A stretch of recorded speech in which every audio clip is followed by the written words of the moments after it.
Жашоо сүртүңдөрү сынак. Эмре Алту,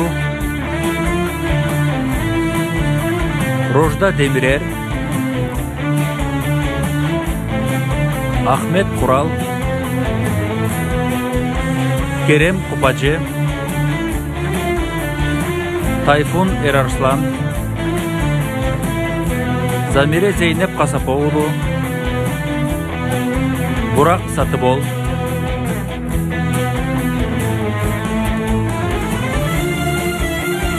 Мирал Асилтүрк, Эфе Караман, конок актер Ешим Жерен Базоулу жана башкалар.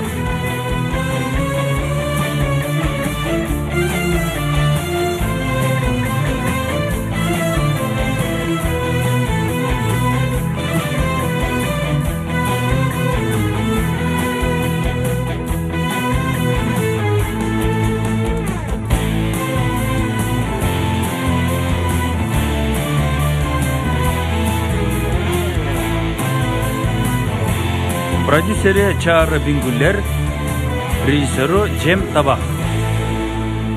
Достор, сыйкырдуу бир нерсе болду.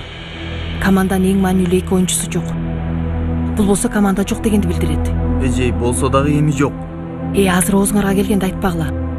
Акыркы 1 минута. Турчу 1 минутага. Тур.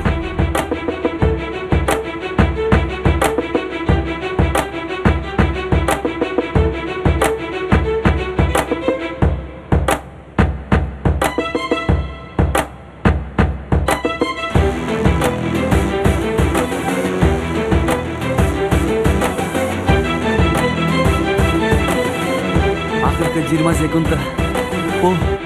Bol.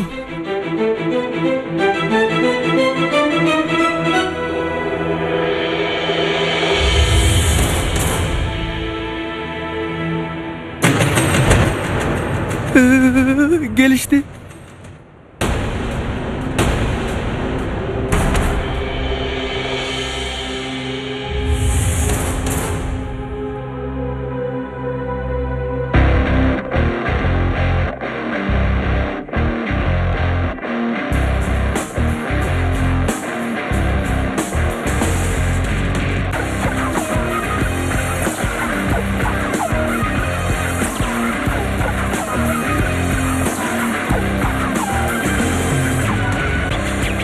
Кантип чыкты дейм булар эй. Аны билбейм, бирок өлдүк. Түшүнүп атасыңбы? Болгондо да кандай? Өлдүк эми жигиттер. Чын эле өлдүк. Кош болуп турнирим. Бул кыял бул жерде бүтөт. Карасаңар, тренерге дагы даттанып жатышат.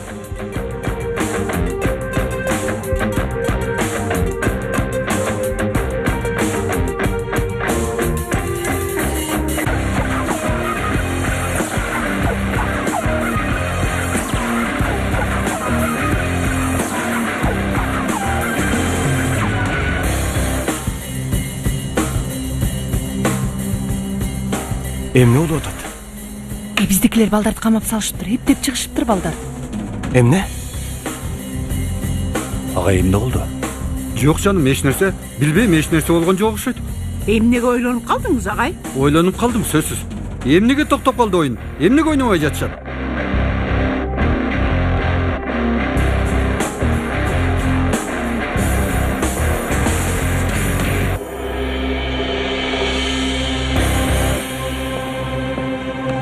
Кетип баратышат. Кайда? Кетпегиле, кайда баратасыңар? Кете берсин, сизге эмне?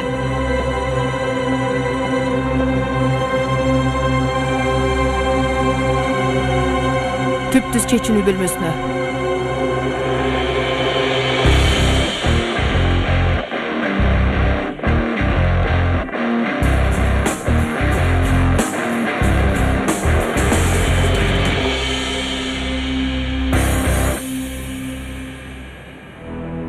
Тобо.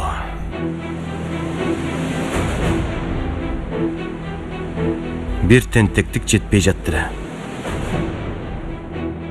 Алдыраак болду эми.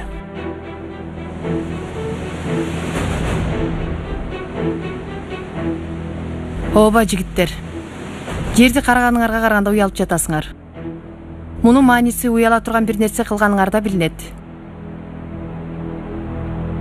Мен түйбалдар менен сүйлөшөйүн. Сен булар менен билгениңдей сүйлөш.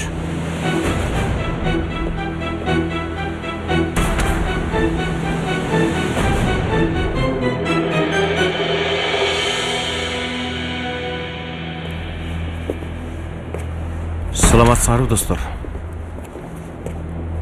Сонун окуучуларыңыз бар экен агай. Кыздары досторун колдошуп, бизди залга камап коюшту. Экөөбүз болбой калганда матчты утуп алышмак. Абдан сонун план бекен агай. Биринчи оюнундан утулгандан кийин экинчисинде арамзаалык кыла башташты. Бул боюнча өтпөйт агай. Кеп жалаң гана мектеп жана баскетбол жөнүндө эмес. Түшүнүп атасыз да агай. Тирүү киши урдоо бул полициянын иши. Оюнду баштоого чыкпайбыз.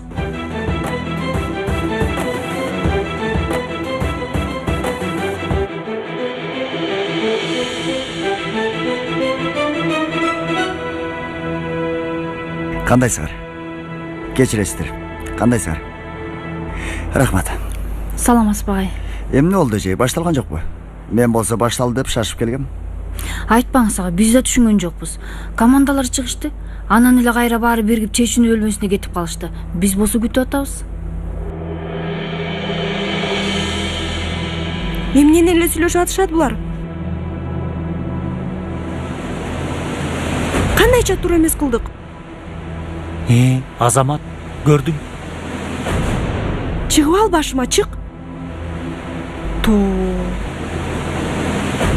Агай, барып чечүүнү бөлмөсүн карап келсекпи же? Мен да билбей атам эмне кыларды. Мен же күтүп туралы дагы. Бирөө бирдеме болдубу же?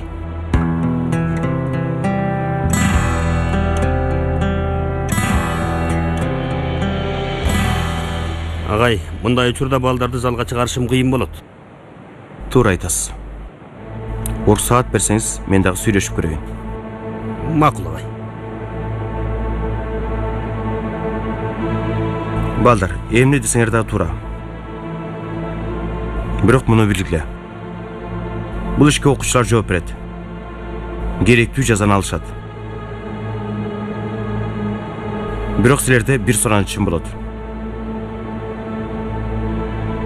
Бул иш полиция менен мектеп башкаруусуна чейин жетпей эле койсун. Агай, сиз өз окуучуларыңызды коргоп жатасыз. Бирок бизде болгондорго ким жооп берет? Эмне кыласыңар? Колдорун сызгыч менен урасызбы? Менде силерге бир сунушум бар. Кандай? Биринчи оюнда биздикилерди талкылап салдыңар. Биз болгону баскетбол ойнодук. Бирок алар эмне кылып түшүнгөн жокпуз дечи. Деги эле бүгүн дагы талкылайсыңар. Болгондо да эч аябай. Макул. Менин сунушум бул. Эгер биздикилер силерди жеңсе, бул маселени бул жакта жабалы. Бирок силер жеңсеңер, деги эле жеңесиңердечи. Андай болсо, каалаганыңарды кылгыла.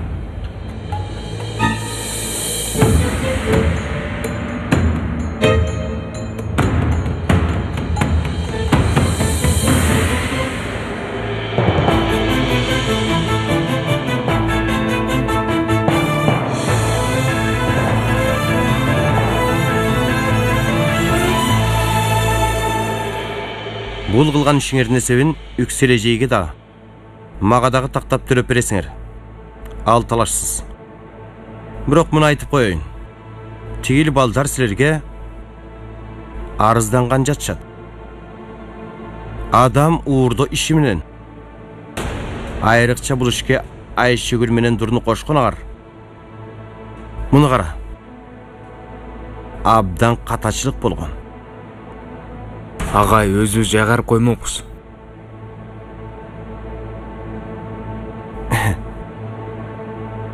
Кечирим сураганы кылмышынан чоң. Жигиттер, бул иш бул жерде бүтпөйт. Бүтө албайт. Бул балдар силерди полицияга беребиз деп жатышат. Мен дагы эч каршылыгым жок дедим. Агай, эмне кылдыңыз? Өлдүк биз. анда муну билгиле. Эми бир жигитчилик кылып койгула. Айшегүл менен Дурну кошпогула бул ишке. Шогуң менен түрмөгө.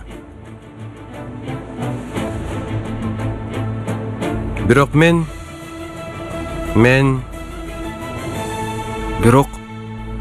мен аларга бир сунуш кылдым.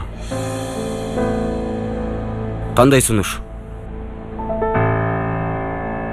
Эгер аларды жеңсиңер, мектеп дагы, полиция дагы, балдар да эч кандай маселе көтөрбөйт. Жеңсекпи? Ооба. Биринчи оюнда силерде 100% айырма менен уткан команданы жеңсиңер, бардык иш бүткөн болот. Бир гана оюнду утуш үчүн эмес, келечегиңерди куткарыш үчүн. Ошуну жасай аласыңарбы?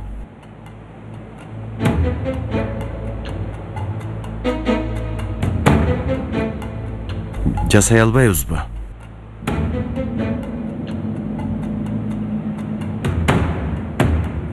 Уят.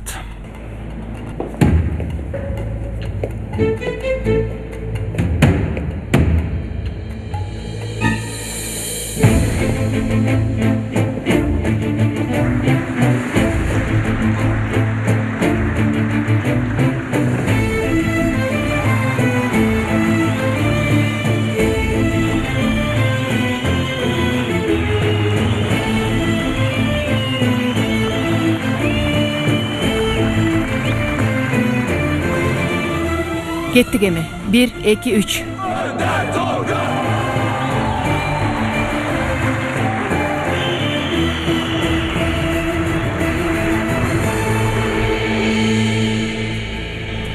Аябай кызык болот. Эмне экен ал? Силерди аябай эзебиз. Ошондо жазаңарды көрөсүңөр. Көрөбүз го. Койсоңчу эми.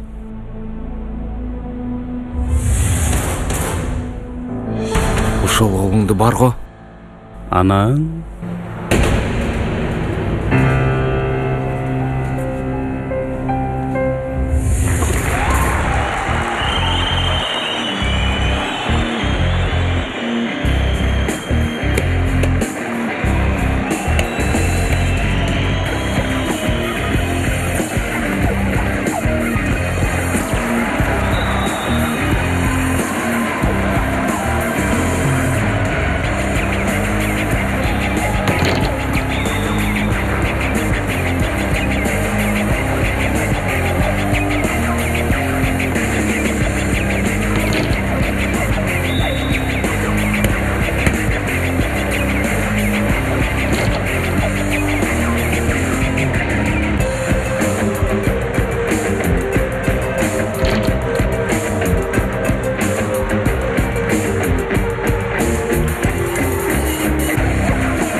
Келгилечи бери.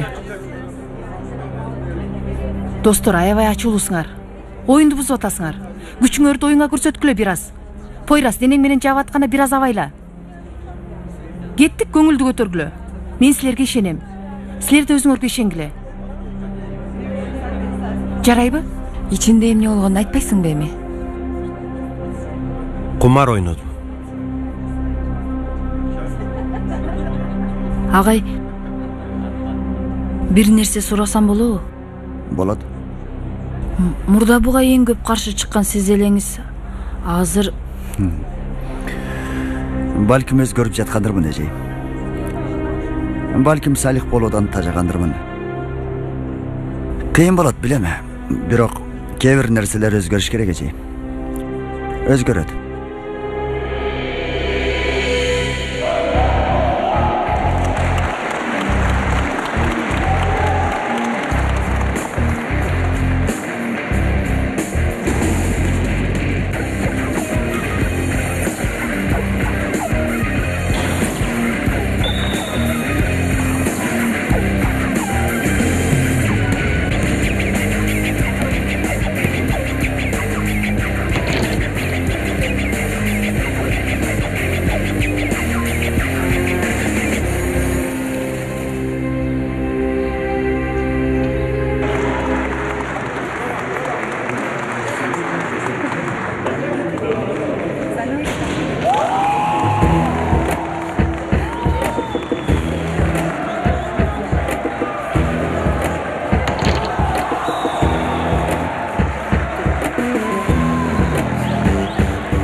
Бахадыр, жакшы элесиңби?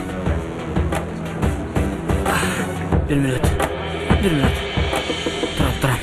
Кана тургуз.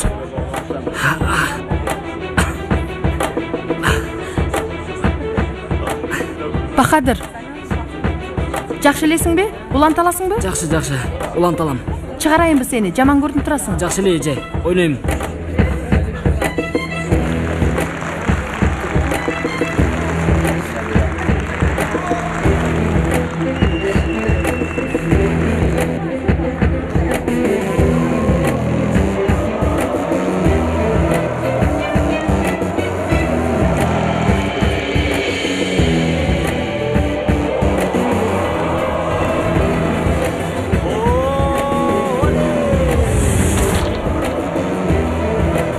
Кандай ойноп атасың?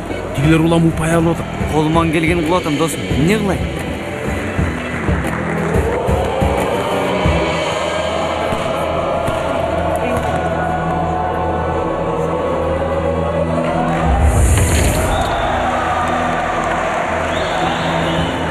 Жеңебиз досум буларды. Утабыз. Жеңебиз досум, жеңебиз. Урушуп да кечишти. Көңүлдөрү да түштү досум. Дагы бир аз кыйнасак утарыбыз анык.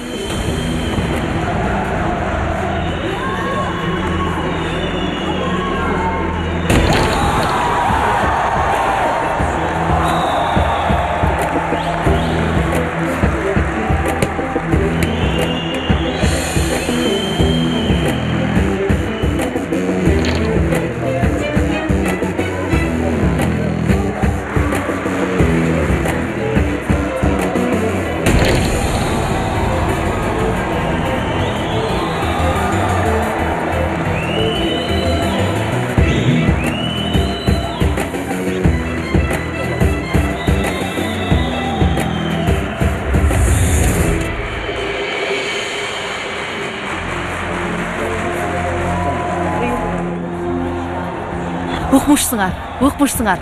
Өмөр, топ менен оюнду сен баштатасың. Пойрас сол жакта бол. Жанер оюн башталары менен октой болуп Гуччи Каризанын алдына. Анан 2 упайды ал. Кошумчага өтөлү. Түшүнүктүүбү? Кана эми. Жеңсек болот эле. Жо, дагы 5 секунда бар. 3 упай бизди куткарат. Кенан, 5 секунда калды. Топ оюнга кирер менен бүтүп калбайбы? Агай, мен сезип турам. Утабыз оюнду. Утабыз. Чын эле утабыз. Убакыт бүтүп атат. Убакыт бүтпөйт. Азыр эмес. Сиз дагы кабатыр болбоңуз, жаным.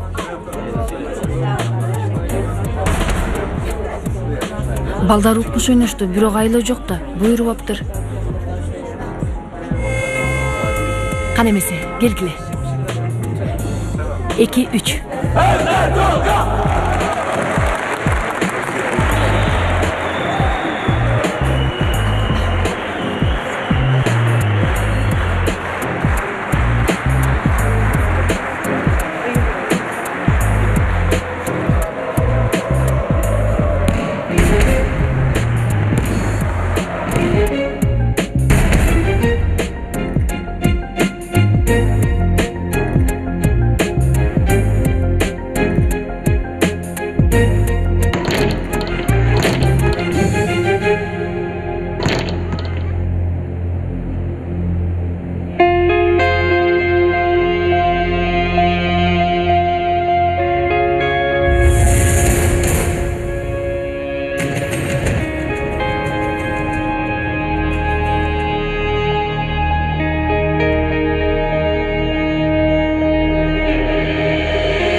Bahadır.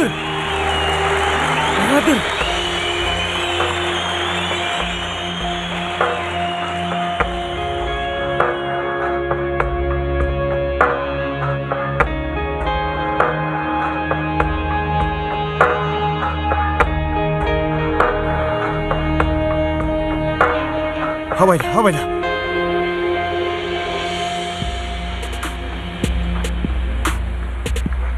Балдар, акырыныраак. Акырын. Havayla. Минтип баштангыр. Бираз ошентип. Жабыш азыр. Токто.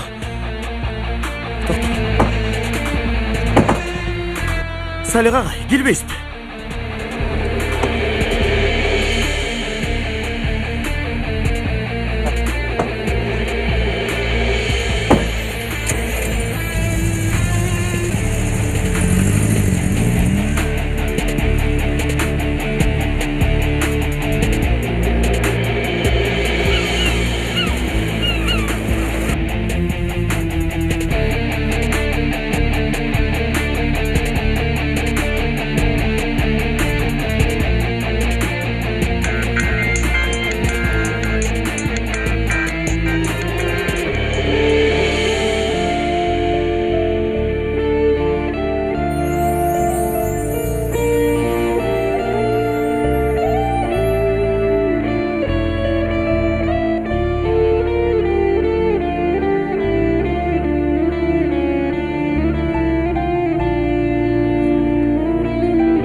Ага ишенбешим керек эле. Чыгарсам болмок. Сабасаңыз да чыкмак эмес. Ушинтип күтө беребизби? Барбайлыбы ооруканага? Бардыгыбыз топурап ооруканага бармак белек. Чалып коюшат. Эмне жаман нерсе болбогондур? Иншалла.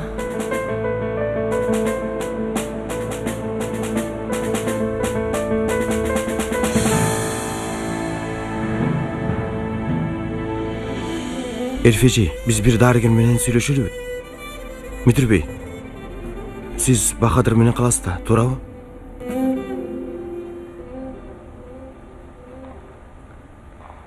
Ооба, калам.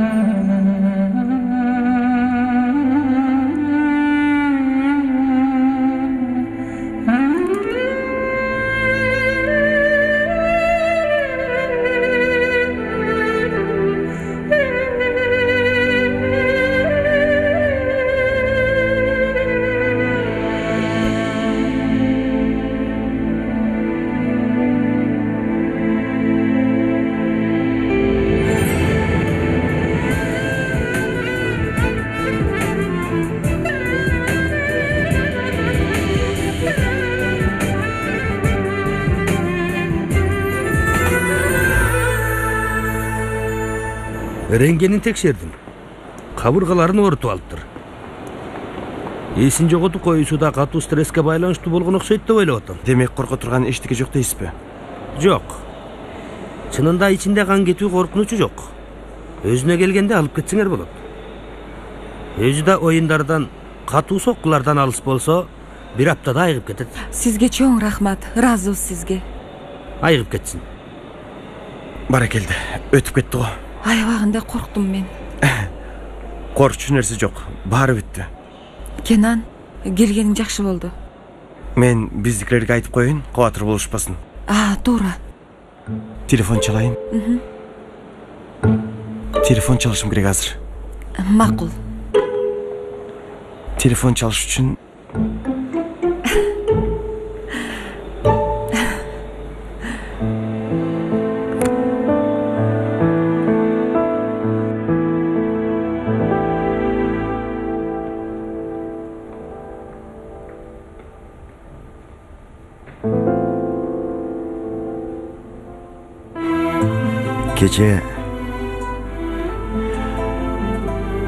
Gece түндө апаңды түшүмдө көрдүм. Карындашыңды да. Карындашың чоңоюп калыптыр. Кызын түшүндө чоңойткон канча ата бар болду экен. Апаңа аптан чоңоюптур дедим. Апаң да мурдагыдай сөзү даяр. Ооба деди. Чоңойду. Сен анын чоңойгонун көргөн жоксуң. Бирок түштөрүңдө чоңойттум. Макул. Бирок Бахадырдын да чоңойгонун көргөн жоксуң деди. Эч караган жоксуң деп.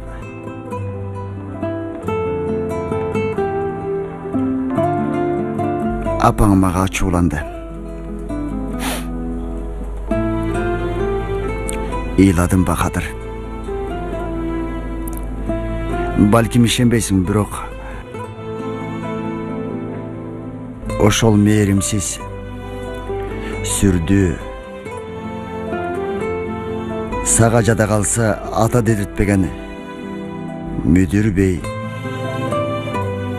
ыйлады. Ушунчалык ыйладым дейсиң, өзүмдүн ыйлаган үнүмдөн ойгондум.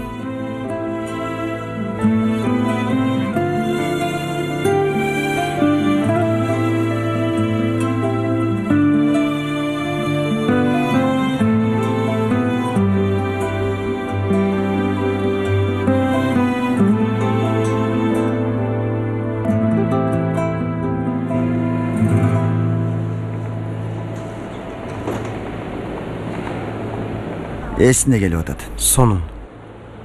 Сиз да ошондой окшойсуз. Доктор эмне деди? Коркунучтуу эле эмес экен. Кабыргалары бир аз ооруп тур. Анан стресстен эси болуптур. Жакшы. Кетесизби? Абалы жакшы болуп калды. Мектепке кайсам жакшы болор. Агай. Угуңуз. Бакадыр ал 3 упайды оюнду утуш үчүн эмес. Сизди ойлогон үчүн киргизди. Муну сиз да билесиз. Буларды мектептен сүйлөшөлү. Макулбу?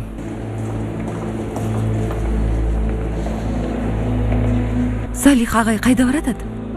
Өзү да билбейт. Бакадыр ойгон. Чын элеби? Ооба, Элиф эжей. Эсине келди демек.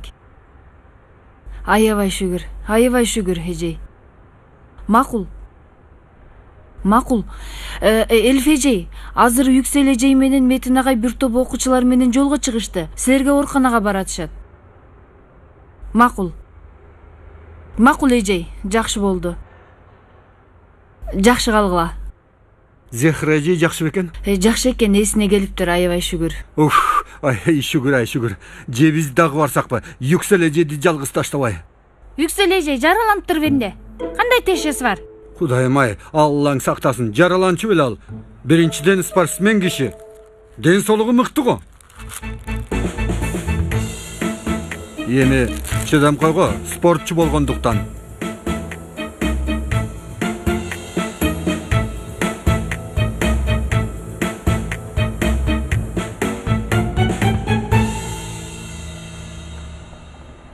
Кандай болуп калдың?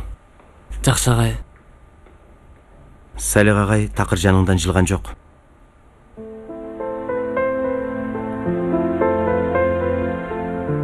Ишенем ошондой. Кош келгин. Кандайсыңар? Баатыр спортчу эмесине келдиби? Оюнду уттук беже. Ооба. Акыркы сонун упай болду. Оюнду чечүүчү упайды алганың үчүн ошол кылган балекеттериңерден бир гана сен кутуласың. Башкаларчы? Ойлонуштурабыз калганын. Бул үндөр эмне? Баарыбыз кире алган жокпуз, балдар сыртта. Балдарга салам айтып коесузбу, чоң жигит? Шашпагын. Акырын. Кана эмес.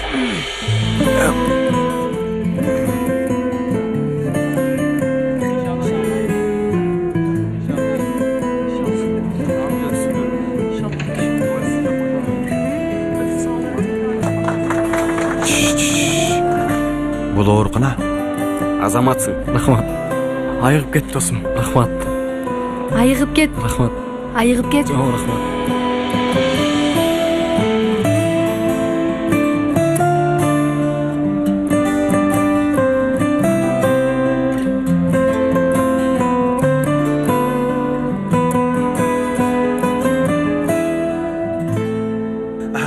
Ооба, мынакей. Мына ушул козум мен самаган. Ооба, көргүм келген көрүнүш ушул кыздар. Көргүн келген башка да көрүнүш барбы? Кандай? Идиштер сыяктуу, мисалы ашканада, я. Тармалым, мен Козмус кафе башкаруусунун шефимин. Бир шефтин идиш жууганын көрдүң беле? Мен гольф аянттарда, жарыштарда аттар менен, жок дегенде люкс кемеде болушум керек, Биринчи нан кемесин оңдобал, андан кийин кемең да болот. Яактаңда, бол бебегим, бол. Рафат байке, биздин балдар утуптур, билесизби? Кайсы биздин балдар? Биздин балдар кайсы болсун, жинди, Кенан Жизденин балдары. Биздики дагы билбейсиңби? Кийинки айлапага өтүптүр. Кенен байке чалды, кечинде бул жакта куттукташат экен. Куттуктоо бул жактабы? Бул жактабы? Куттуктоо. Канча киши булар? Канча киши экен? Сонун эл толотанда бул жака. Анда акыны кире бериштен алалы. Ооба, акы алалы. Канча болсун? 10 лира. 10 лира кирүү акысы. Бирок жанында кошумча ичкилик беребиз. Эмне? Ичкилик дедиби? Ооба, ичкилик. Мен акыркы жолу качан уктум эле ал сөздү, Ал эмне деген ичкилик? Ичкилик билингенде ичилет. Лигетлик макул силер иште бергиле, мен болсо тияктан даярдык көрөйүн. Ичкилик деди. Мен кийимге кийип алгам, Кудай ай.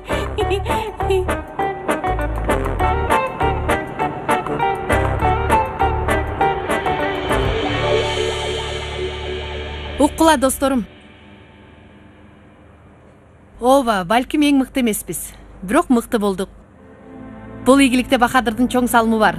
Муну баарыбыз аябай жакшы билебиз. Демек, эч нерсе мурдагыдай калбайт экен.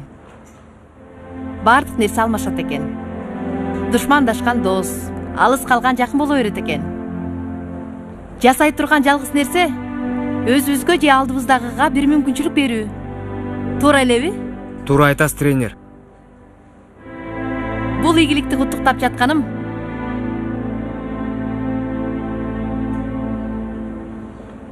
силер менен сыймыктанып жатканым. Эртең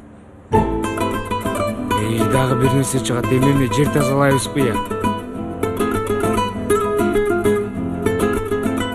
Демек азырбы, эже коюңузчу. аларды Кенан агай менен өзүбүзчө сүйлөшөбүз. Эми эмне кылабыз, эже? Мектепти башынан тургузат окшойбуз? Мунуң абдан жакшы пикир. Бирок аздык кылат. Эжей, деги уктаганга убактыбыз болобу? Болбойт го дейм, өмөрүм. Мен да ошонто ойлогом. Азыр көңүл ачуу убактысы. Аш болсун. Эми кантип көңүл ачышат билбейм. Эми алардын иши.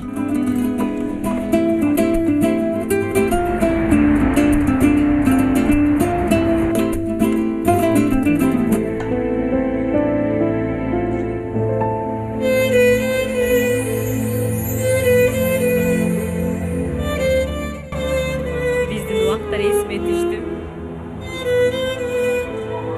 Мен азыр келем.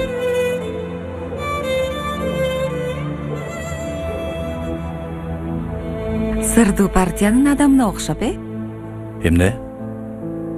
Метин, сен менен бир нерсе сүйлөшкөнбүз, эсиңдеби? Эмне жөнүндө? Мага досумду кайрып бер дегем. Убакыт керек дегем. Муну айтуу менин милдетим эмес, бирок Эмнени айтуу? макул, жөн кой. Жок, айтсаң.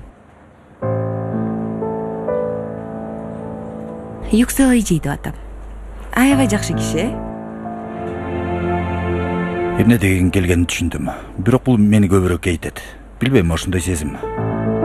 Метин, кечир мени. Мен сени Эртең эрте турам мен. Кетишим керек.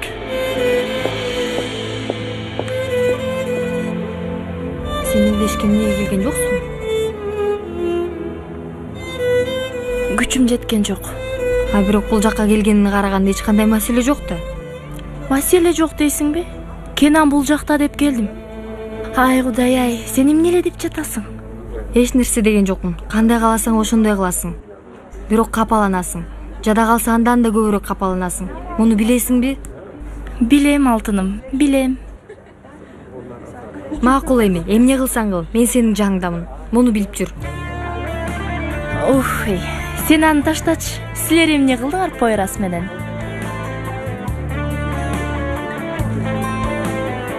Ошондой эле.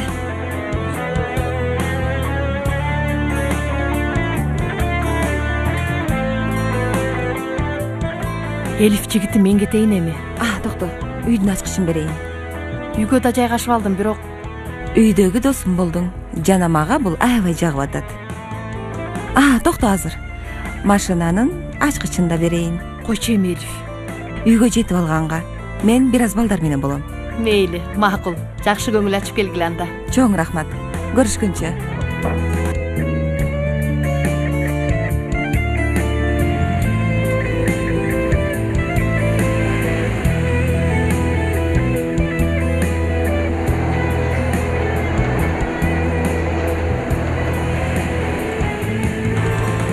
Элиф эжей. Агай, сизди жеткирип коеюнбу? Ой, болуңуз, отуруңуз.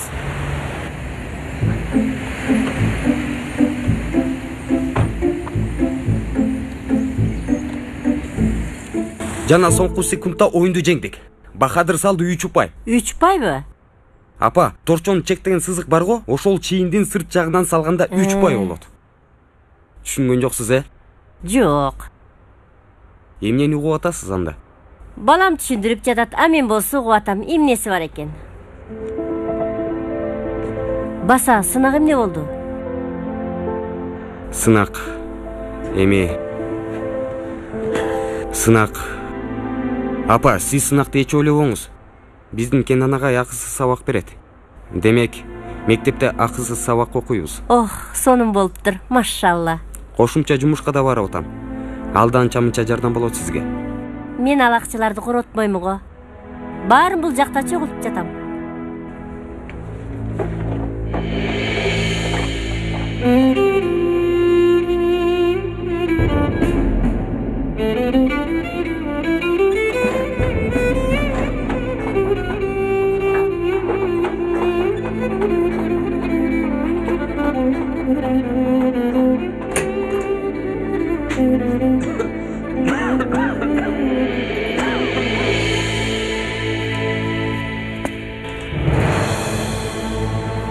Sen бүгүн жумушка чыгып баптырсың. Хамид, бул жактагы акчаны көрдүңбү?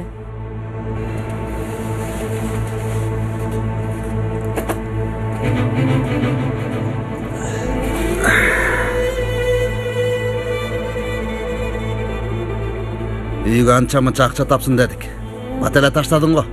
Хамид, акчаны сен алдыңбы?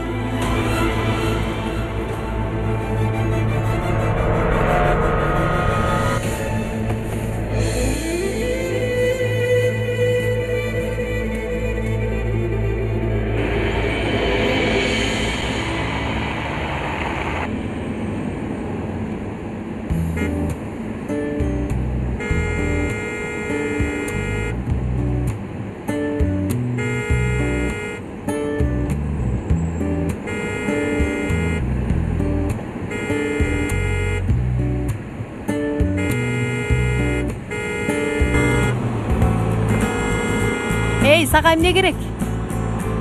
Эже айтым коюңуз, өтсүн, кетсин.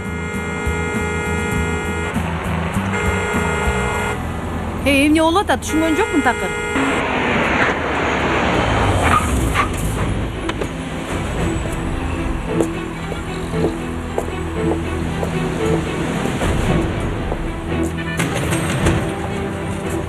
Кара, бул жакта газ педаль бар, көрдүңбү?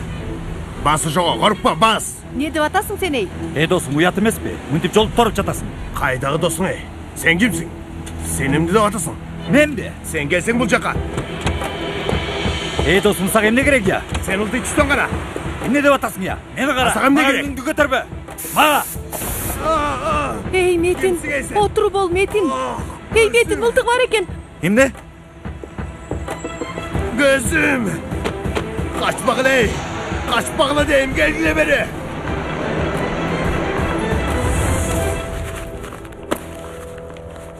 Уулум, кайда баратасың түн ичинде? Кое бериңиз, апа. Кетейин же болбосо бул жиндини өлтүрүп коем. Анан ал мүрзөгө, мен түрмөгө. Ушуну каалайсызбы? Балам, ал сенин атаң болуп эсептелет. Ал мен эч нерсем болуп эсептелбейт. Мен кетип атам. Мени эч ким кармай албайт бул жерден. Кетпе, балам. Мен эмне болом анда? Мен сен үчүн жашап жүрөм. Сизди да алып кетем, апа. Чыдап туруңуз.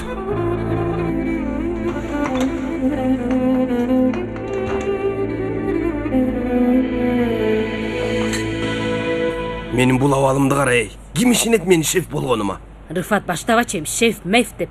Андай дебе, козум. Кандай ойлосоң, ошондой болосуң. Анын сыры мындай. Ааламга кандай ой жиберсең, хоп, ал сага жообун жөнөтөт. Мисалы, бир үй керек деп айталы. Бир кагазды аласың, ага үйдүн сүрөтүн тартасың, хоп, муздаткычка, жаткан бөлмөгө, көрүнгөн жерге жабыштырасың. Эмне болот ана? Эмне болуп атат? Хоп, аалам сага кайра берет. Төлөмөй жок, кредит жок, 30 жыл төлөмөй жок. Сен бересиң, аалам сага кайра берет. Жөнөтөсүң, козум. Жакшы ойлош керек. Рыфат, сен ааламга жөнөткөн жалгыз нерсе. Азыр сүйлөттүрбө мени, алла. Сен аны коюп, Кенан жезденин ишин эмне кылабыз, ошону айт. Эми ал да жөнөтөт. О, Аллахым, жөнөткөнүң булгуркурдун тажаттың. Азыр мурдуңду көздөй муштумду жөнөтөм, ошол болот. Ансыз да сенин далдырлыгыңдан эч иш болгон жок. Козум, кечкеле уруш.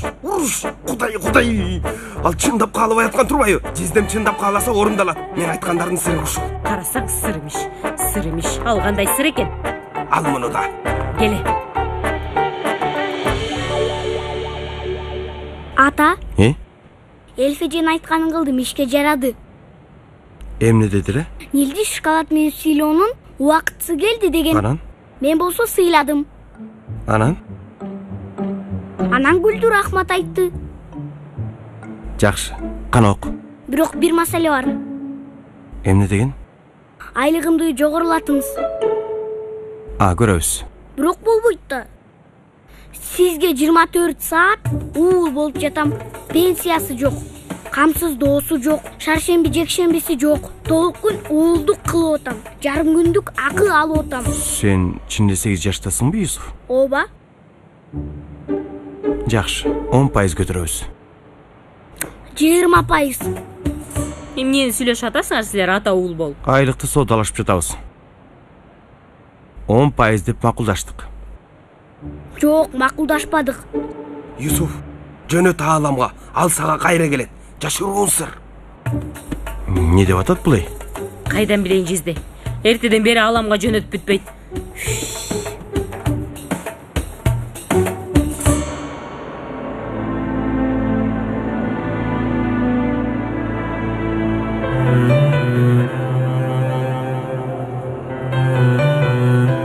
Кандай досум?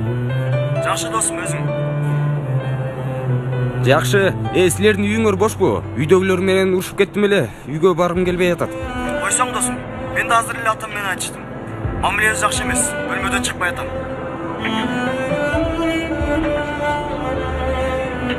Түшүндүм.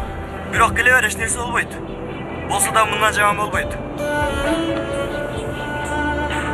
Жок, жүрө берем мен. Макул, рахмат. Көрүшкөнчө.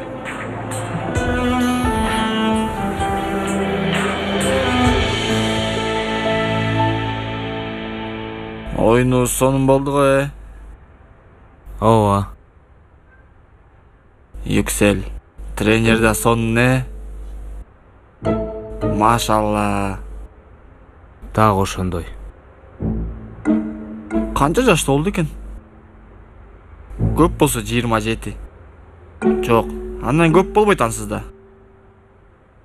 Ошентип 10 жыл.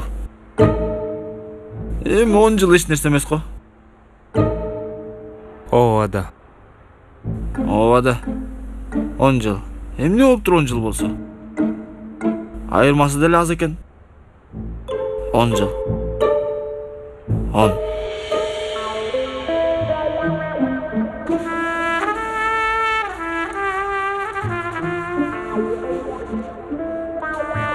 Бул Yüksel эжей сонун киши турабы? Окмуш. Эмне? Yüksel эжей дейм. Сонун эжей, Эми билбейм. Өзүнчө эле башкача го. Мындай күчтүү, сулуу го. Турабы Еткин? Эмне? Ооба, ошондой. Менимче. Рахмат. Мүмкүн бизде маньяк өңдү бир аңдып жүргөн болбосун. Койсоңчу, дагы эмне? Жакшы түшүндүрдүк, бирок Түшүндүрдүк го эми. Эмне болгонун билбей калдым. Бир учурда чыга калдың фыс-фыс мыс-мыс деп. бирок ал жинди чалыш экен го. Мүмкүн бычак чыгарат же курал чыгарат деп корктум. Корктуң. Коркконуң ушул болсо. Эми ошондой. Жашоодо жалгыз болсоң дайыма ар нерсеге даяр болосуң. Жалгызсыңбы? Эмнеге? 10 жашымда апам менен атамды жоготтум. Жол кырсыгы. Анан кошунабыз мени Дарушафака сынагына жөнөттү. Баскетболду ошондо баштадым. Башында мектеп командасы деп жүрүп, кийин Бешикташ кыздар баскетбол командасына чейин көтөрүлдүм. Анан бир кырсык менен өзгөргөн жашоом башка бир кырсык менен кайра өзгөрдү. Сол бутум аябай чоң жаракат алды. Ошентип басканда проблема жок. Бирок баскетбол ойной албай калдым. Сен ушундай окуяларыңдын бар экени такыр оюма келбептир. Эмнеге? Сырттан кандай көрүнөт экенмин?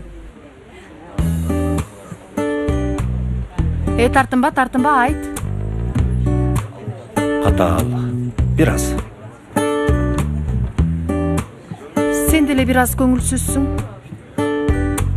Көңүлсүз. Бирок сырттан.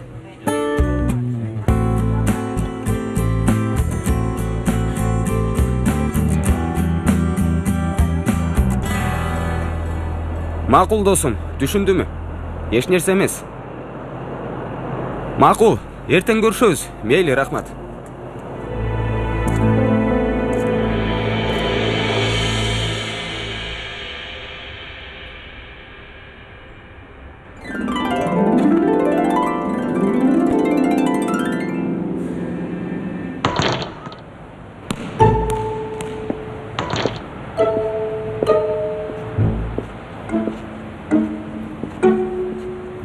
Кандайсың, Өмөр? Кандайсыз, эжей? Мен сага Өмөр деп атам. Сен деле мага Юкселди. Макул, Юксел. Билесиңби, сен башкалардан өзгөчөсүң. Ошондойбу? Чынында башка учурда, башка бир түрдө болгондо. Кудайым, мен эмне деп жатам? Тилимди башкара албай жатам. Эмнеге?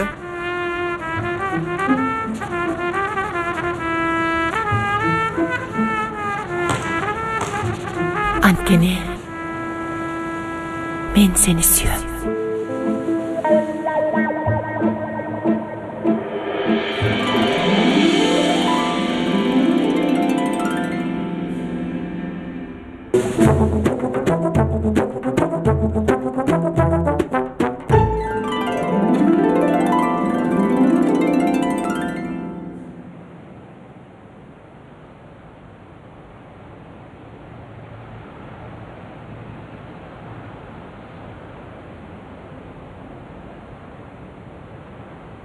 Кадыкөй Бешикташ кемесин ээрчиген Акчардактай. Так ошол Акчардактын Токочту абада кармаар учурундагыдай алсызмын. Балким бир баскычын жоготкон, баскыч болуп калган эски пианиномун.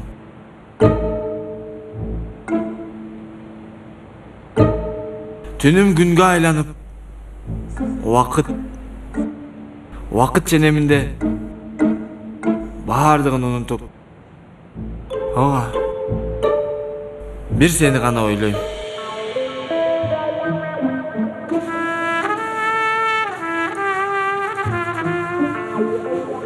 А менич?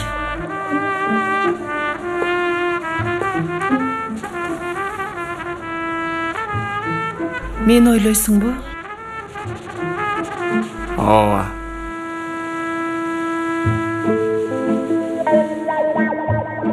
Юксел. Чаалар. Мен сага ашыкмын. Мен да сага.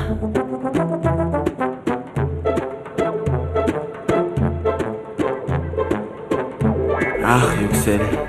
Чаалар. Ах, Юксел.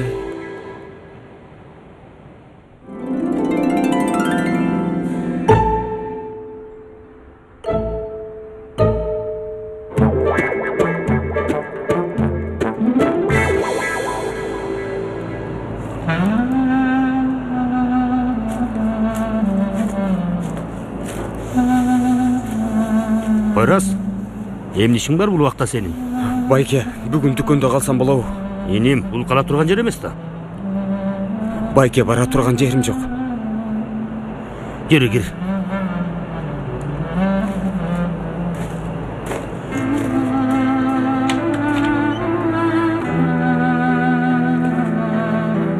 Жытына бир аздан кийин көнүп каласың. Сезбейсиңдир. Бул жакка жат. Көчөдөн жакшыраак. Ооба да, туура. Мен ук, сууктап от жагып, дүкөндү өрттөп салба, макулбу? Жок, байке. Ойлобоңуз. Жакшы анда. Эртең менен сүйлөшөбүз. Бир нерсе табарбыз. Рахмат, Махмут байке. Макул. Чоң рахмат. Жакшы жат анда.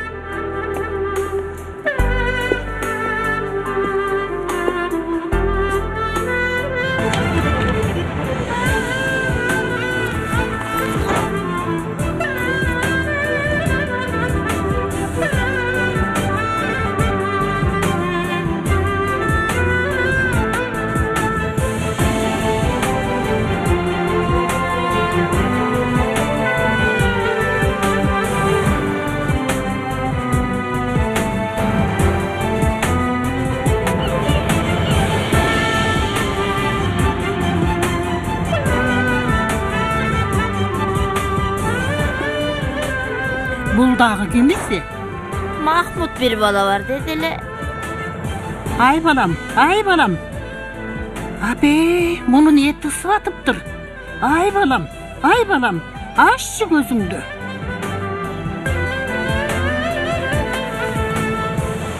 Эме, кечирип коюңуздар. Уулум, этиң ысып атыптыр. Жакшымын мен, жакшы элемин.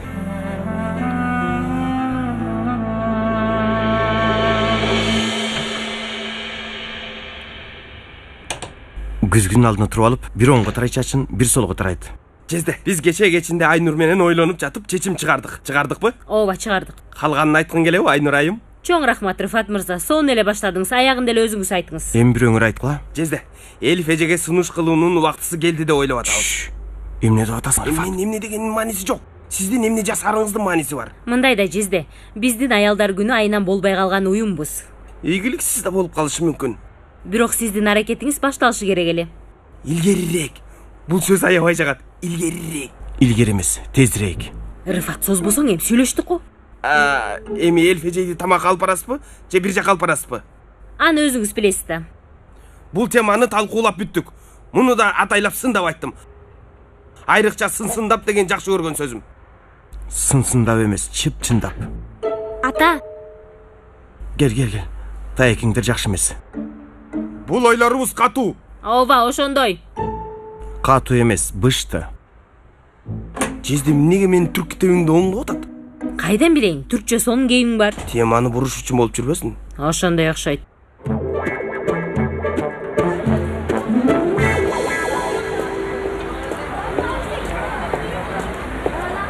Эмне кылып отурат менин баатырым? Эмне кылсын? Сени күтүп? Күтсүн, жакшы. Эмне? Күтсүн эми. Пойразды көрдүңбү? Жок, эмне болду? Жок, кече түндө чалгам, алган жок. Эртең менен чалдым, дагы жок. Ойлонбо жаным, келер азыр. Жакшы, макул, чоң рахмат. Тынччылыкпы? Бул эмне жанталаш бизде атат Пойразда? Сен деле түнү бою жооп бербесең, мен да жанталашам ушинтип. Мейли го, жыпарым. Эми биздин ортобузда бир нерсе бар.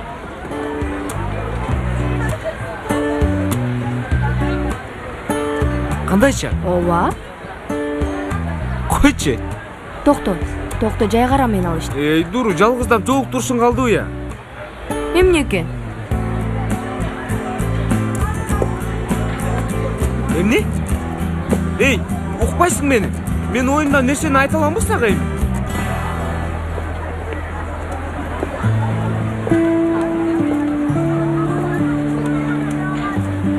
Майкл Жордандайсың го, досум.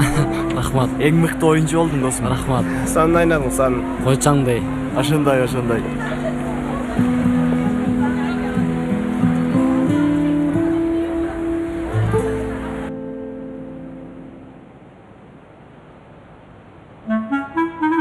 Эмне болду Осмон агай? Улам саатыңызды карап жатасыз. Бирөөнү күтүп атасызбы? Жок, жөн элеби? Эме жактан Сөзсүз ошондой.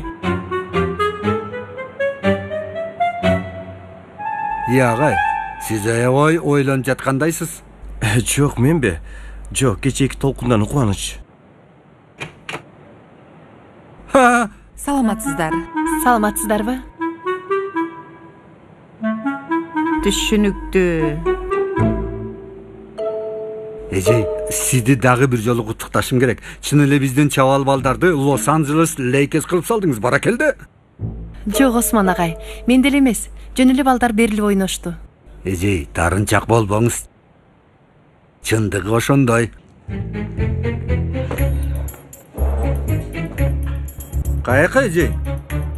Иш илгери агай.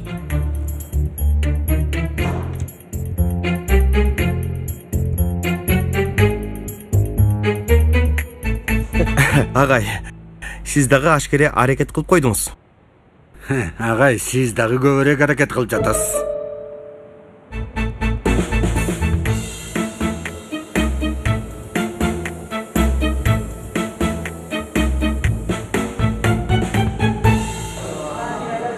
Пойраз менен сүйлөштүңбү деги? Качан? Кечээден бери. Жок. Эмнеге? Албай жатат такыр.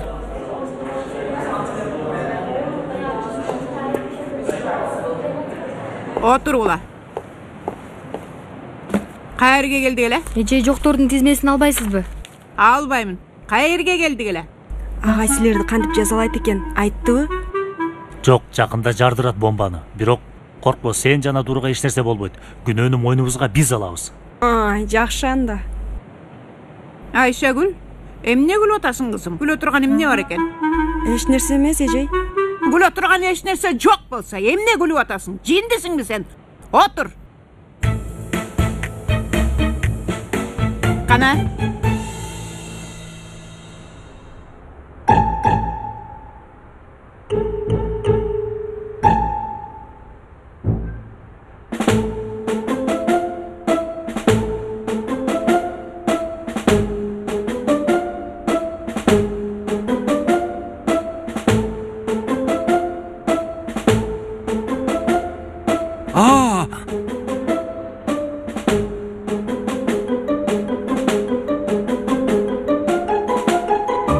Терезеден чыгайбы? Түшүнгөн жокмун агай. Мен сизди чык дедимби? Агай, ментип көрсөттүңүз го? Жок. Мен эме кылдым. Мойнумду бир аз мындай кыймылдаттым. Мына ошонткенде мен да терезени көрсөттү дептирмин. Терезеден чыгайбы деп ошону сурадым. Жок агай. Мен сизге терезеден чык дебедим. Чыгайбы, чыкпайбы? Чыкпаңыз агай, отуруңуз. Отуруңуз, эмнеге чыкпак элеңиз? Сиз минтсеңиз ошентип ойлодум. Эмесе отура берейин.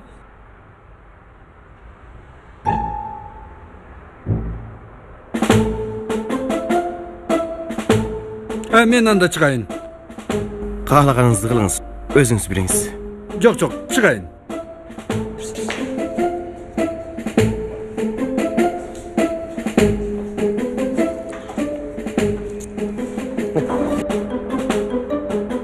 Elif. Men эгер эми сен үчүн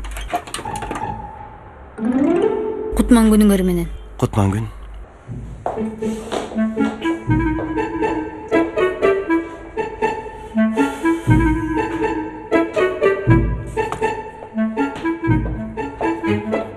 Иш илгери эжей. Рахмат. Бир нерсе деп аткансың, Кенан? Ооба. Эме мен эгер кел. Агай, Yüksel эжейди издеп аткам. Оолум, жок. Көрбөй жатасыңбы? Кечиресиз агай. Эчтик эмес.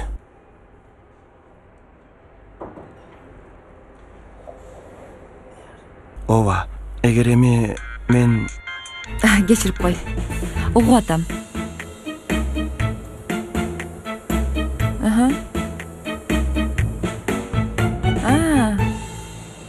Табиатта ар бир айван тукумун улантыш үчүн өзүнө бир түгөй издейт. Бул эң негизги себеп. Анан биринчи табат, артынан чуркайт. Мындай кылат, тигиндей кылат, кылбаган нерсеси калбайт. Анан эмне болот? Эмне болот деп сурап атам силерден. Анан башкасын табат. Хоп, башкага кайрылат. Эмнеге? Анткени айван. Адам болсо айван эмес, туурабы? Жок дегенде айванчылык кылбайт, ишеничтүү болот. Айван десе.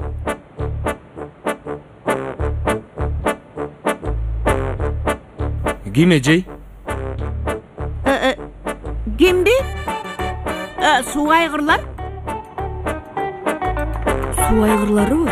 Суу айгырларбы? Белгин эже, ушту досум. Суу айгырлары тишинин чоңдугун көрсөтүш үчүн суу чачыратышат. Тишинин чоңдугун көрсөтө алган суу айгыры гиппопотам оозун чоң ачат. Бул сүйүүгө чакырган кыймылдардын бир түрү болот. Досум, гиппопотамдын ашыктыгын айтып атат дейм.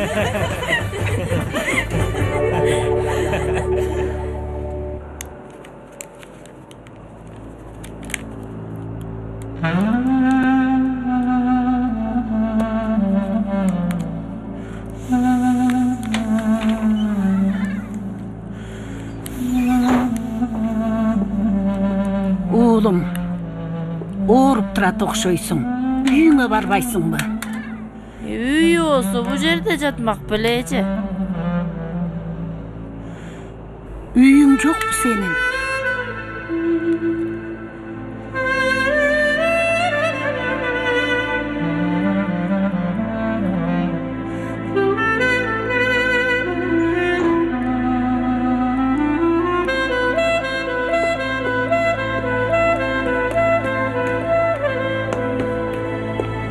Агай, мен Кенен агайды издеп жүрөм.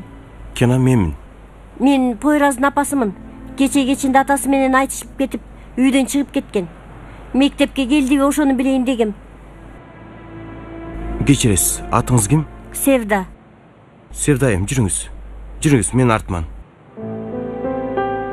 Мен да Кенан менен сүйлөшкүм келип атат, бирок эми макул эми болор, анан сүйлөшөбүз, жакшы кал. Кенан, сен менен бир нерсе. Севдеже, келиңиз. Бул жерге отуруңуз. Севдеже, Пойраздын апасы. Кош келипсиз. Кечээ түндө үйгө келбептир. Бүгүндө окууда жок. Бирок ойлонбоңуз. Менимче бир досунукуна калгандыр. Азыр билип беребиз. Ошондой эле болсун.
Достор, бара ала турган бардык жерди сурадыңарбы?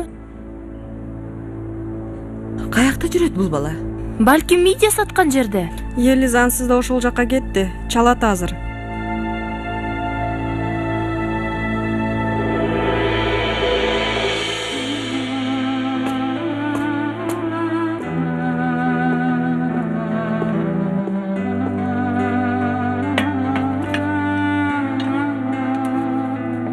Ичим басылды, уста. Мен азыр иштей баштайм. Подносту даярдайын. Оğlum, тура албай жатасың. Рашим кылат сенин ишиңди.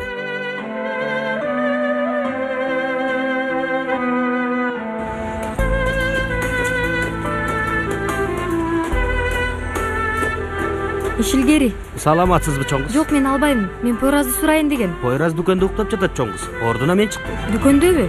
Сарай бар го. Сарайбы? Түшүндүм. Рахмат. Ишиңизге ийгилик. Рахмат.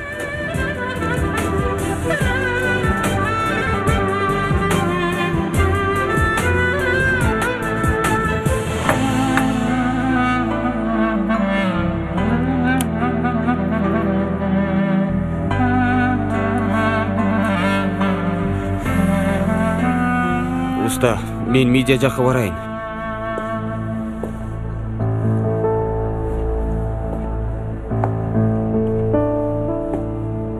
Oğlum, sen үйгө барып, жакшылап эс алышың керек.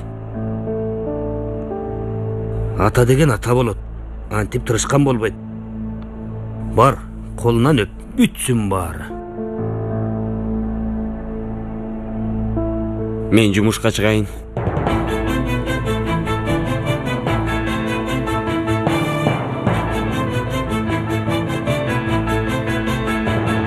Достор, баарыңардын оюңар Пойразда, билем. Чынында мен да кабатыр боло баштадым. Бирок жакшы жагын ойлонолу. Жаман нерсе болгондо эбак кабары келмек. Саламатсыңарбы балдар? Кош келиңиз эжей. Рахмат. Үйдө отура албадым, ойлоно берип. Келип бир сурайынчы дедим. Деги кабар барбы? Тилекке каршы эч кандай кабар жок эжей. Ай Алла, каяка кетти экен бул бала? Билбей атабыз.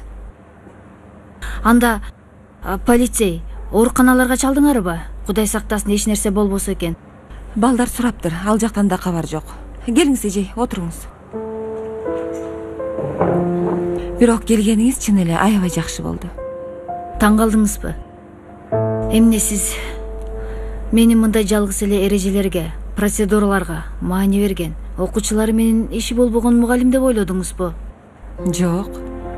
Эч качан антип ойлогон жокмун эжей. Келгениңизге гана кубандым.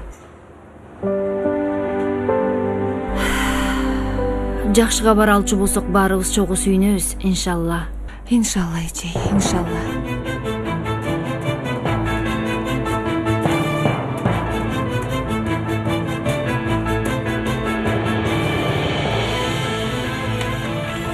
Ишилгери. Кел кызым. Эми мен Пойразды издеп жаткам. Азыр эле чыкты. Чыктыбы? Каяка? Подносун алды да кетти. Подносун койгон жерде башка бирөө турган болчу. Мен ооруп аткан үчүн бирөөнү жөнөткөм. Бирок ал жок, барам деп туруп алды. Башка бир жерге ачат экен жумушун. Ооруп атабы? Болгондо да аябай. Эгер аны тапсаң, үйүңө бар деп макул кыл. Мейлиби? Макул, чоң рахмат.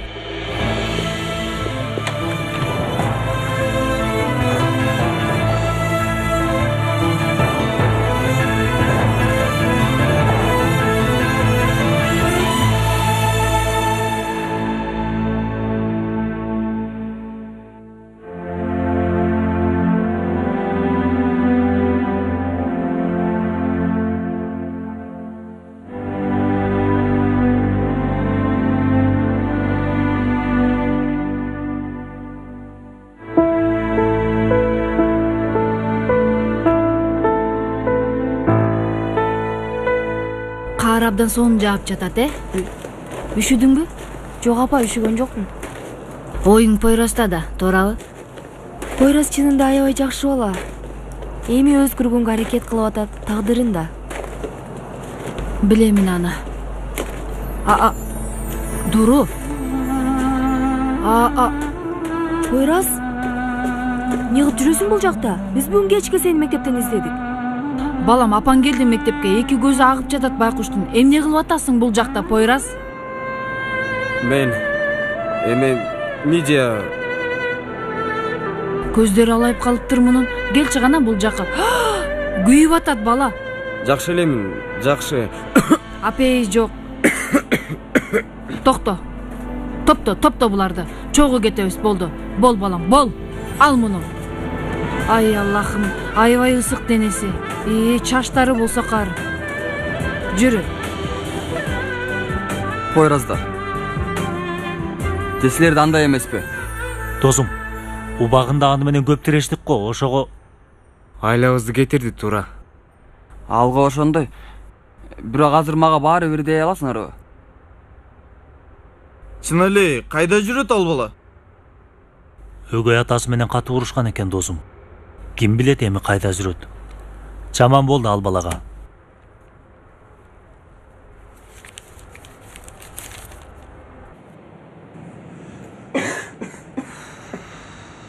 Алда балам, ай, кантип суук тегиздиң мынча? Дүкөндө жаттым эже. Печка. Жок. Жок албетте. Апа, ысыттым муну. Пойраз, кана турчу балам.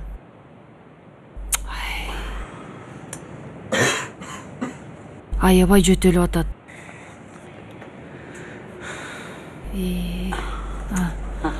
Болду. Азыр бул жылыганда муну дагы бир алмаштырабыз. Макулбу, Дуру? Макул апа. Эми жат, акырын.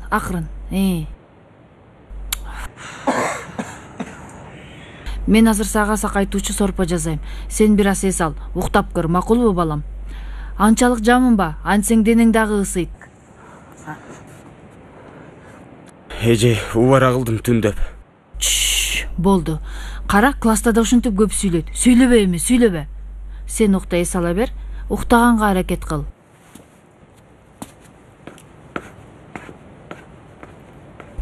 Апа, угуп атам кызым.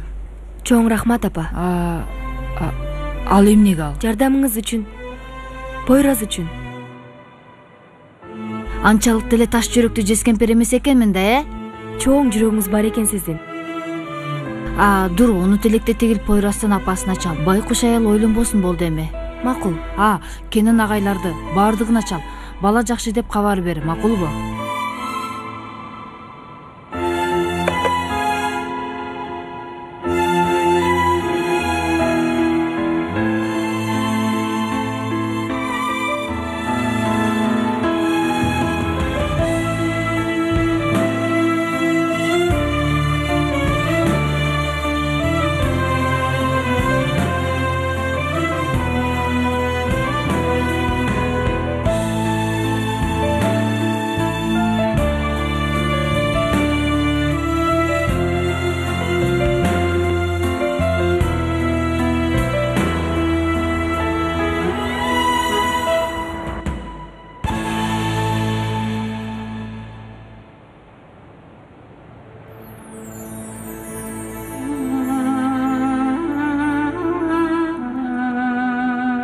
Жок, бир аз гана түшүптүр.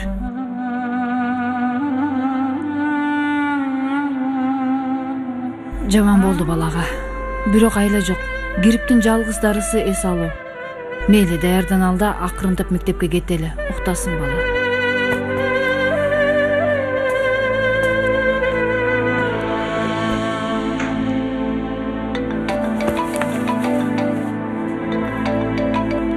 Алло? Саламатсызбы, Жанарбей, кандайсыз? Жакшы, рахмат. Тааный алган жокмун. Мен БСК жарнамадан, Седа. Саламатчылык, Седайым. Угуп атам. Жарнама акысын тапшырат элем. Бир банк эсебин бере аласызбы? Албетте. Седайым, биз муну Улаш мырза менен сүйлөшө алган жокпуз. Канча бересиз, билсем болобу? 1500. 1500бү? Макул. Рахмат чоң.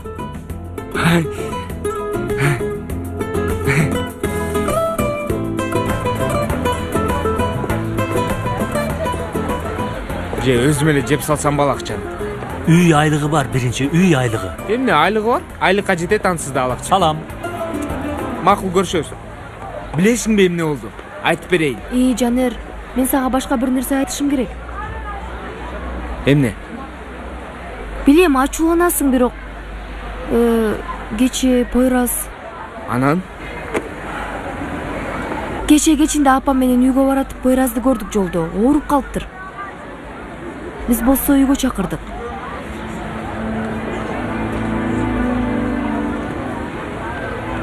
Жакшы кылыпсың. Ачууланган жоксуңбу? Эми мага айтканың үчүн жок. Сени сүйөт окшойм. Мен да? Анан кандай азыр эми? Жакшыраак, уктап атат үйдө, бирок катуу суук тийиптир. Койсоңчу. Сага чалыштыбы айтмакчы? Каяктан? Жарнамадан, Седайым.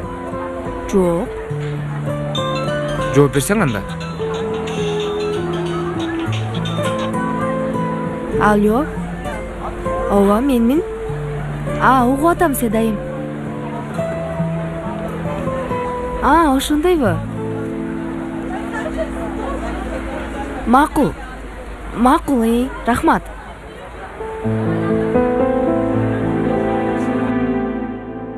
Эртең менен Пойраздын апасы менен сүйлөштүм. Жүрөгүм ооруду, байкуш. Аябай жаман абалдары. Кандайча? Ошо Пойраз кеткенден кийин Севдайым, апасы, Байкеге бир аз катуу сүйлөп койгонбу. Байке да жинденип кетиптир. Анан? Эжебиз эмне кыларын билбей жатат. Албетте, колдоо жок, айла жок, акча жок. Балаң менен эмне кылсаңар кылгыла дептир тарбиясыз киши. Кечирет бекен? Билбейм, агай. Апасы да билбейт. Жаман. Бирок мен эң кымбат оюнчумду андай абалда калтырбайм. Оюңда бир нерсе барбы? Ооба бар. Кана балдарды жазалайт элек го? Жаза? Кайдагы жаза? Эмне үчүн жаза? Саганча беришет экен. 3000. Эмне? Кандайчы? Эми мага эмнеге андай нерсени? Макул, токто, тамаша болчу. 1500. Дуру, угуп атам. Эми Пойразды сурайт элем. Сарсана болбо, жакшы болот. Макул, рахмат.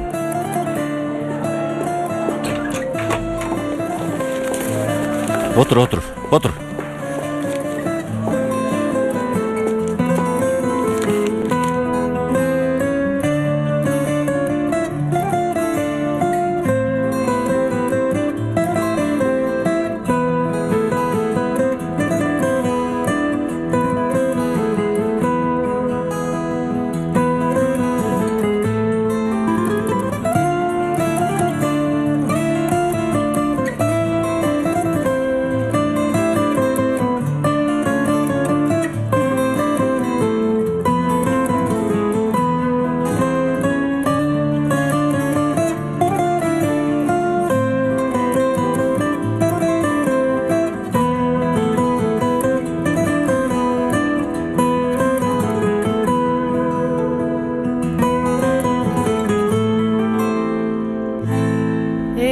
Анан эмне деп атасыз? Ооба, мен да туура дейм. Албетте, сөз сонун болмок. Бирок билим берүү министрлиги мындай нерсеге уруксат бербейт. Салиха менен сүйлөшсөкчү? Эми сүйлөшө эле агай, бирок менин эч үмүтүм жок. Менимче проблема болбойт. Анда мындай кылалы. Мен барып Метин агайдын классына кабар берейин. Сиз болсо Салиха агай менен сүйлөшүңүз. Болот. Кутман күнүңөр менен. Кутман күн. Эмне болду? Кыймыл аракет барбы деген? Эже, Пойраз үчүн бир аракет бар эле. Сонун экен. Мен да кошулам. Дегенде эмнекени уксаңыз болмок. Балким жакпаган нерседир. Жок, жагат, сөзсүз кошулам. Анда ишке киришели.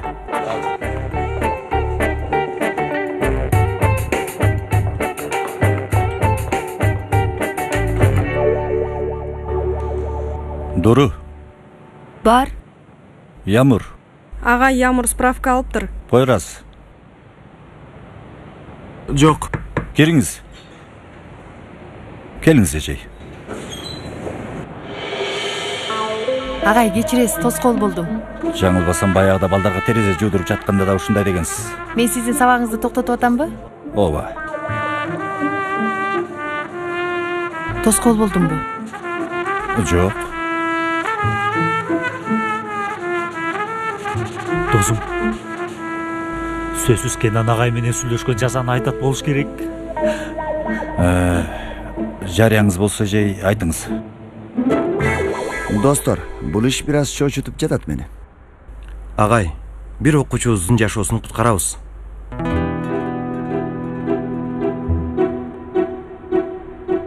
Эмне дейсиз, Салиха агай?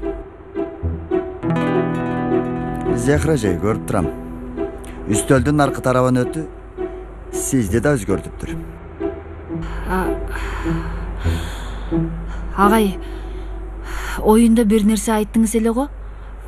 Өзгөрүү жөнүндө. Мен өзүм үчүн буруш кылдым десем болот. Менимче сиз да көрүңүз, агай. Биз темабызга кайтсак,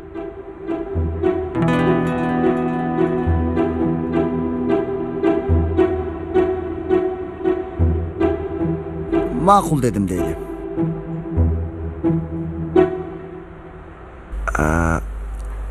Кантип кыласыңар бул ишти? Анысы оңой.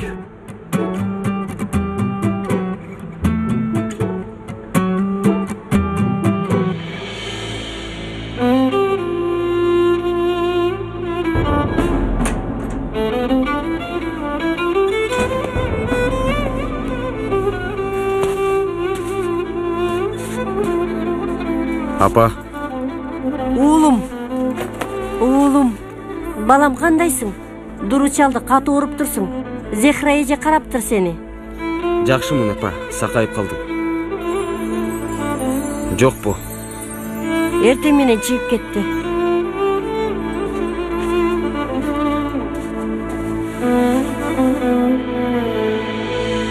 Буюмдарды топтоп турсуз. Аданадагы эжем менен сүйлөштүм. Бул үйдө эми калбайбыз балам. Мен буга чейин дайыма сен үчүн чыдап келдим. Демек сен каалабаганды мен такыр каалабайм. Жөн коюңуз. Буйрбаптыр бул турмуш. Мектептеги досторуң, мугалимдери менен коштошосуңбу? Жок. Уят болбойбу балам? Апа, мен билет алганы барайын. Макул балам. Апа, акчаңыз барбы? Алып келейин.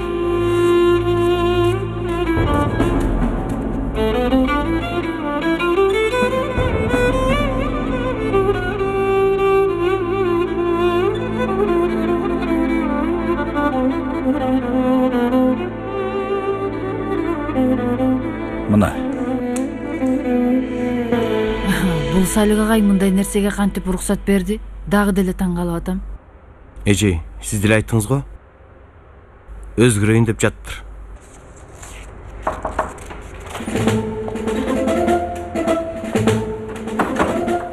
Yüksel Ecey, dayarını alsam bulağı?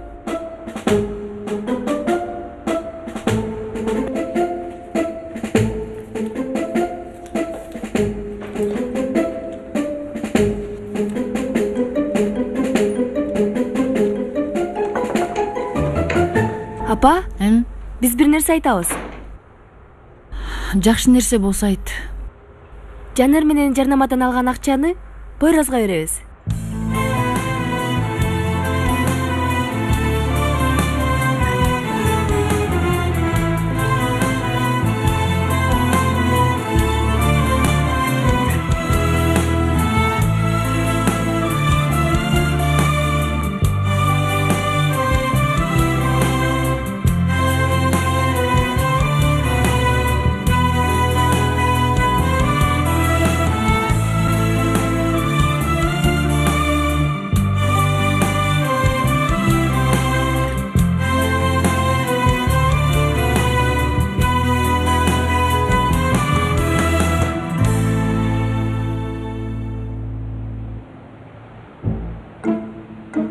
Elif. Oğu atam. Деги мүмкүнчүлүк болбой койду, бирок Анан? Бир учур дейм. Анан? Тамакка барып келсек экөөбүз. Балат.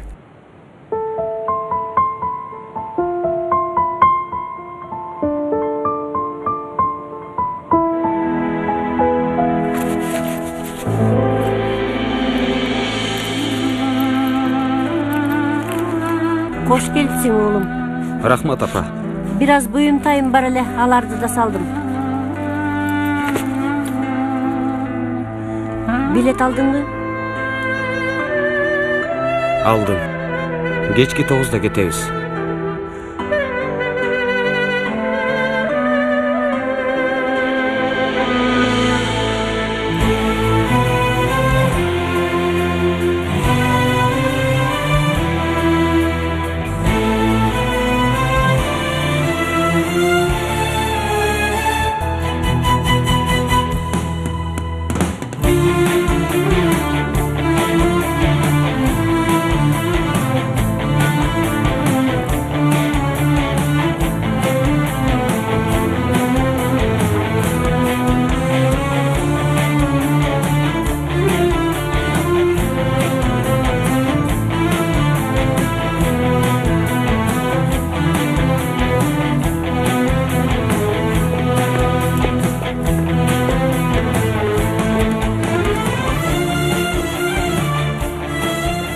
Мына менин билген ишим.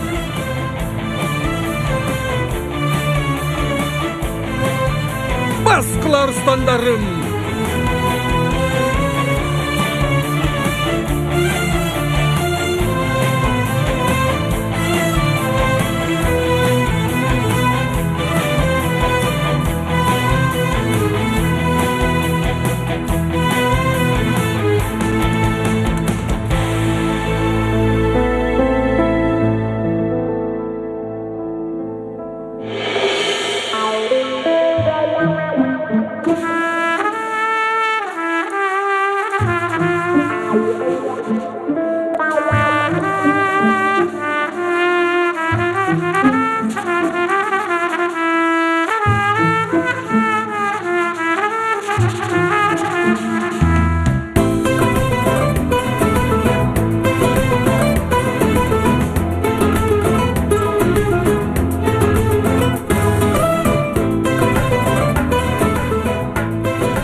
Акчалар жанар жана дурдан кирген акча жана унаа жуугандан кирген акча. Анан Таптак 4250 лира. демек бул акча менен Пойрас жана апасы жаңы үй жалдай алышат. Биз болсо калган нерселерге жардам беребиз. Беребиз сөзсүз. Салих агай, бул сизде болсун. Туурараак болот. Макул. Ошондой болсун. Бирок дагы бир жолу айтайын, иншаллах бизге эч нерсе болбойт. Бир нерсе кылып атып, мени дагы өзгөртүп койдуңар. Мейлеби?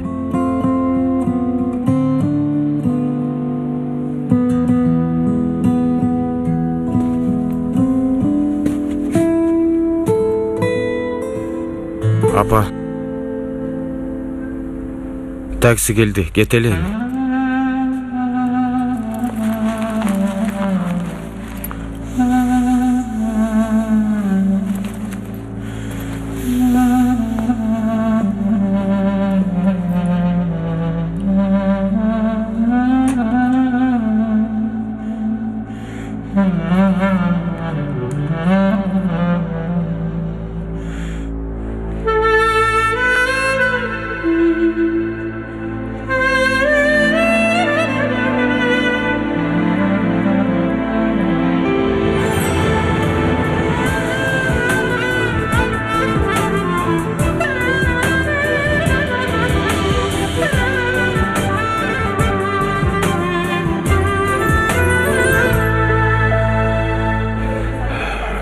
Шундук ким болду? Ооба. Сен келгенден бери жашоо аябай өзгөрдү. Эми мектептин.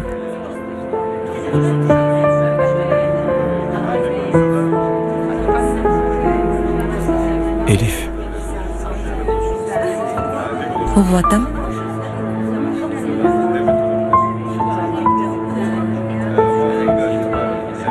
Эмне жейли?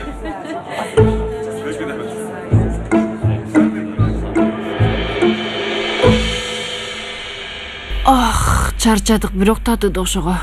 Орукчан дагы эле уктап жатат болду экен. Билбейм, карап көрөлү.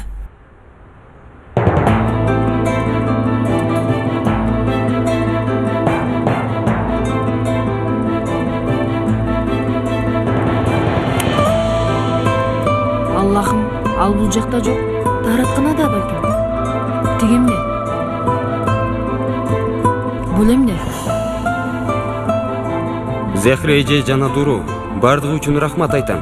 Силерди аябай ора кылдым. Чоң рахмат силерге. Эмне дейт Дуру? Кетиптир.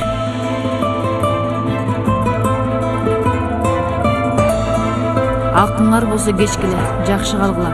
Ушул насип болуптур. Эмне демек бул жигит?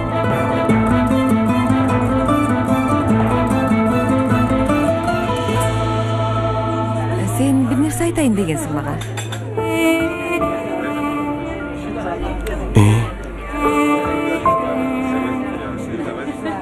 Ооба, айтат элем. Анан?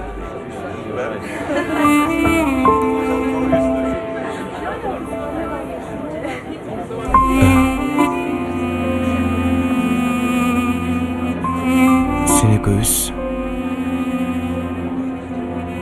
Анан?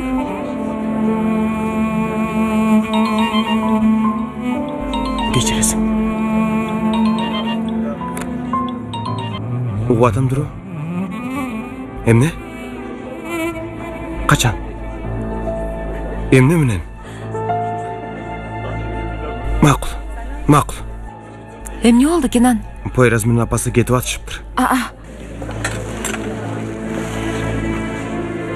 Айтарым, мен сени жактырам.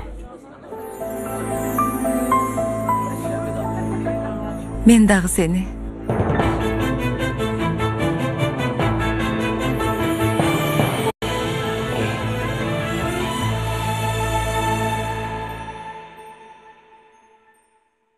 Көркөм тасма коомдук телерадио корпорациясында которулуп, үндөрү коштолду.